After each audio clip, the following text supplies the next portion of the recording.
English, Unit 1, Chapter 4. The Story of Tea. Which is the most widely consumed beverage in the world after water? The answer is tea. Tea has a fresh aromatic brew with which people like to begin their day. It has a refreshing and astringent flavor.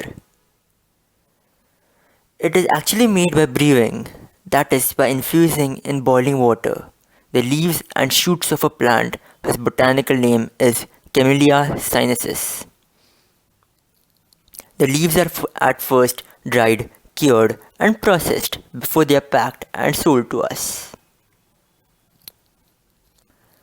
Camellia sinensis is an evergreen plant that grows in tropical and subtropical climates. It requires at least 100 to 125 centimeter of rainfall in a year in acidic soils to grow tea plants. Most of the best tea plants are located on hill slopes. When the plants mature, only 1 to 2 inches of the plant are picked. These buds and leaves are called flushes, and a new flush appears on the plant every 7 to 10 days. The teas we buy are usually classified according to their leaf size. Accordingly, we have the Assam type of tea characterized by the largest leaves, the China type characterized by the smallest leaves, and Cambodge characterized by the leaves of intermediate size. In India, the 3 regions where tea is grown are Darjeeling in northeastern India, Assam in far northeast India, and Nilgiris in South India. The benefits of tea. Most people agree that tea is a refreshing drink. It contains no carbohydrates, fats, or proteins. What gives tea its special and distinctive flavor is theanine as well as caffeine, which gives the drink its stimulating quality. Let us look at the origin of tea. There are different stories on how tea was originated. One of them include the Chinese Emperor Shennong, who's called the father of Chinese agriculture and medicine. It is said that one day when this tea was being prepared, some of the leaves from a nearby plant fell into the water that was boiling. This gave the water such a refreshing and rich flavor that the emperor immediately decided to search for this plant and find out its many healing and restorative properties. Another story is of a Buddhist monk named Dharma, who was the first to use tea as a drink. He was keen to find a herb or a medicinal plant that helped him stay awake and focused in his long hours of meditation. It is said that he was the person who introduced tea among his disciples in China. It is said that Japanese priests studying under Buddhist teachers in China carried tea seeds and leaves back home with them. This led to the Turkish traders bargaining for tea on the border of Mongolia. In fact, the story goes that the Chinese emperor Huizong was so taken up by the tea that he started tea tasting tournaments in the court. In fact, he was so tea-minded that he didn't even notice when Mongolia had actually taken over his empire. Thus, the habit of tea drinking spread to Japan, Europe, and England, where it became a fashionable and popular drink. How did this magical beverage get its name? In its earlier days, the Chinese character Q was first used to describe tea. But later, a new character, Cha, was developed specifically for tea. The English started to use this character, and this led to its Indian name, chai. Let us look how tea came to India. Historians say that tea has been known as a medicinal plant in India from the ancient times. But the tea was not drunk for pleasure until the British rule in 19th centuries. In the 1770s, British India had many unsuccessful attempts to grow tea in Bhutan and Assam with seeds from China. After many failed attempts, the botanist Robert Bruce in 1823 discovered tea plants growing wild in Upper Brahmaputra Valley. In May 1838, the first Indian tea from Assam was sent to England for public sale. Since then, India has gone on to become the leading producers of tea in the world.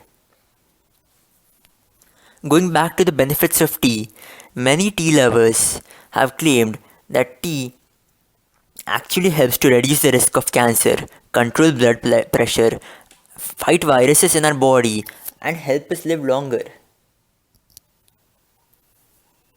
For many people, tea is a popular drink to drink with their friends and is drunk on special occasions. In fact, Japan, China, Russia, and Korea have special tea ceremonies and traditions.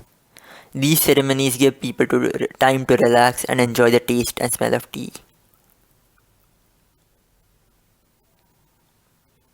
Many Koreans today still have tea ceremonies for important occasions, including special birthdays and anniversaries. In Russia, tea is made and served in samovars, a special Russian tea kettle made of metal. Vietnam produces special varieties of teas such as lotus tea and jasmine tea. And in Japan, tea is made using powdered green tea called matcha. And how about India? A cup of tea is offered to any guest or visitor as a token of hospitality, even in the humblest of homes.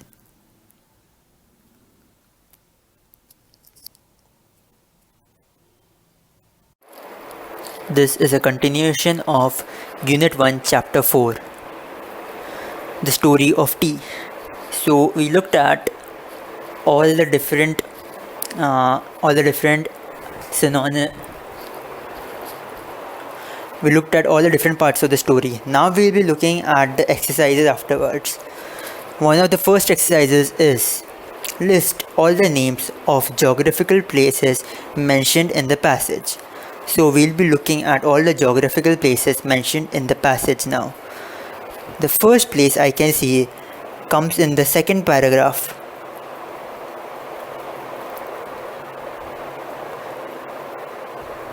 One of them is hill slopes at elevations. One is Assam, another is China, one is Cambodia, one is Darjeeling in northeastern India. There's a special emphasis on China because tea originated in China. So most of China is mentioned many times. For India, Assam and Darjeeling were mentioned. Even Bhutan is mentioned. Upper Brahmaputra Valley is mentioned. Russia and Korea have also been mentioned for the types of different tea ceremonies. Vietnam is mentioned. And that is it. These are all the geographical places mentioned in the passage. Second question. Make smaller words using the letters in the given words. First is actually. So one of the simple words would be actual or act. Another second word is refreshing. Again, take out the ing, one word becomes refresh. Another word is fresh. Next word is immediately. First word would be immediate. Another word would be mediate. Mediate means trying to form a peace between two parties, basically. You are mediating between two fighting persons, for example. The fourth word is investigations. One word is invest. That is a smaller type of word that can be formed from investigations. Next word is meditation. From meditations we can again take out meditate. From enjoyable we can take out enjoy, and also able, and also joy. 3 words from one word. The next word is loneliness. We can take out the word lone from this, and also the word lines. Next word is friendship. Again here 2 words, friend and ship. The next exercise is, from the passage copy correctly any 3 sentences that begin with how.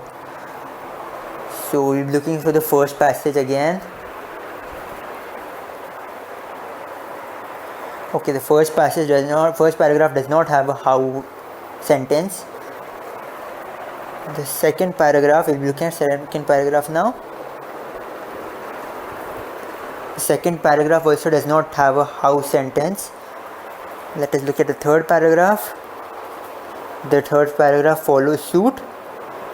From the fourth paragraph, there is a when question there, but not a how question. Next paragraph, again no how question. The next paragraph, no how question. How question does it? There is one how question, that is called how and when did people first think to dig in tree. So that is one how question. We'll be going on.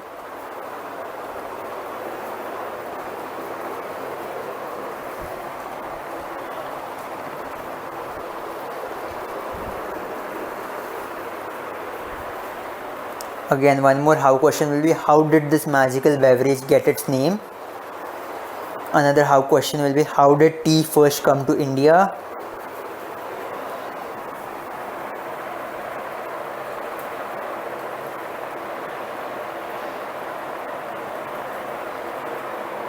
And the second last how question is, and how about India? While the last question is, how about you? Which is also coincidentally the last sentence of the entire story. Then we'll be looking at the next exercise now. Find the meanings of the following from a dictionary. So the first word is infusion. Now what would be the meaning of infusion? The meaning of infusion is the introduction of a new element or quality into something. The next word is restorative. Restorative, as the name suggests, is the word used to define when we restore something, or when something is already restored or can be restored. The next word is inscriptions. Inscriptions are basically, okay, we'll be looking at inscriptions in the dictionary now. Okay, inscription, the word is defined as a thing inscribed as on a monument or in a book. Next word is radicals.